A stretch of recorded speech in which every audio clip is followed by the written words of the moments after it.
بسم اللہ الرحمن الرحیم۔ السلام علیکم۔ 2 روز قبل پاکستان کے صوبہ پنجاب کے ضلع اوکاڑا کے سیکٹر ایل میں ایک عبدالسلام نامی احمدی نوجوان جس کی عمر 35 سال تھی اور اس کے 3 بچے تھے، اس کو تیز دھار آلے سے قتل کر دیا گیا۔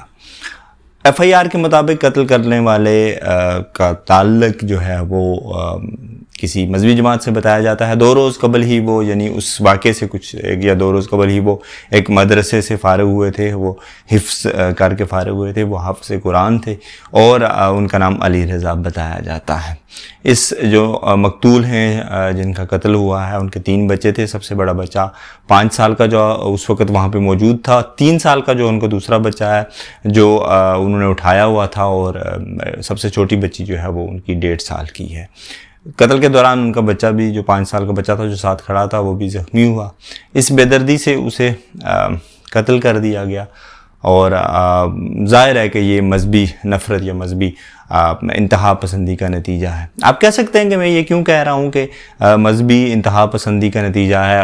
ہو سکتا ہے کہ کوئی ذاتی دشمنی ہو سکتا ہے کہ اس میں کوئی احمدی اور مسلمان والا معاملہ نہ ہو سکتا ہے کوئی اور جھگڑا ہو سکتا ہے اس شخص نے کچھ کیا ہو جس کے بدلے میں یہ ہوا، یہ سب کچھ ہو سکتا ہے، مگر جو میں کہہ رہا ہوں وہ بھی ہو سکتا ہے۔ اس کی وجہ یہ ہے کہ شاید آپ میں سے بھی بہت سے دوستوں کی نظروں میں ایسی پوسٹیں آئی ہوں، آپ کی نظر سے ایسی پوسٹیں گزری ہوں جہاں پہ لوگ مختلف قسم کی تلواریں، خنجر، پستول، بندوقوں کی تصویریں جو ہیں وہ شیئر کرتے ہیں اور لکھتے ہیں کہ جی دوستو یا لبیک والو یا فلانے والو بتاؤ احمدیوں کا گلا کاٹنے کے لیے، احمدیوں کو، قادیانیوں کو قتل کرنے کے لیے کون سا اعلیٰ کار جو ہے، کون سا اعلیٰ ہتھیار یا آلہ جو ہے وہ بہتر رہے گا۔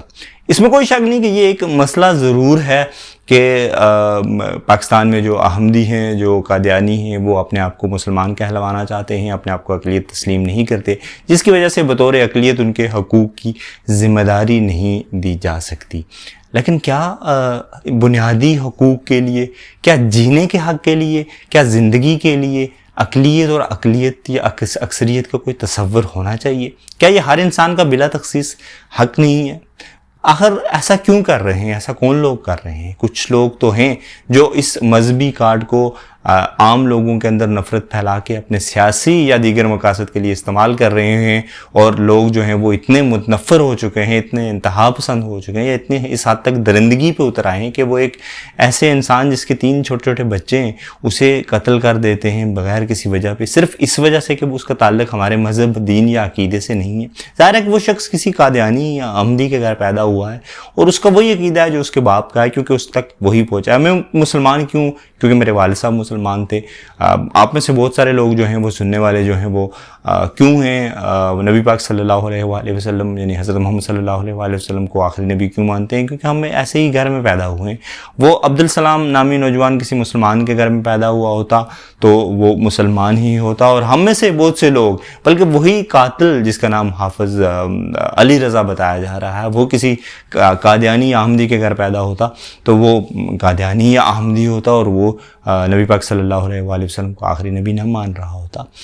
اب مجھے بتائیے کہ کل کوئی بھی مسلمان، کوئی بھی عالم بدقسمتی سے ایسا کوئی کر تو نہیں رہا، لیکن اگر ان کو قرآن کی روشنی میں دلیل کے ساتھ ان بچوں کو اسلام کے دین کی سچائی ہونے یا اسلام کے طرف راغب کرنے یا یعنی نبی پاک صلی اللہ علیہ وسلم کے ختم نبوت کے حوالے سے قائل کرنے کی کوشش کرے گا تو وہ بچے اس اسلام کو مانیں گے جس اسلام کو ماننے والا ان کے باپ کا قاتل ہے۔ کوئی یہ مانے گا کہ یہ اسلام ایک عالمگیر دین ہے؟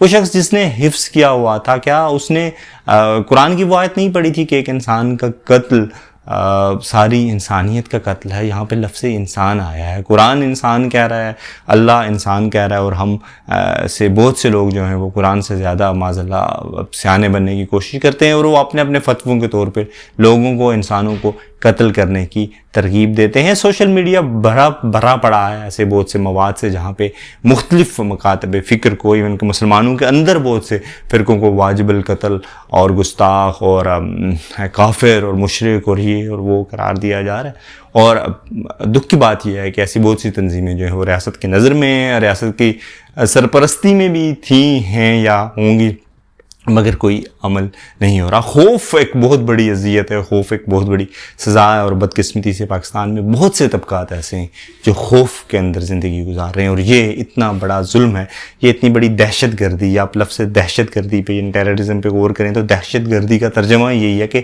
کوئی آپ سے دہشت زدہ ہو رہا ہے، کوئی کسی پہ آپ کا خوف طاری ہے۔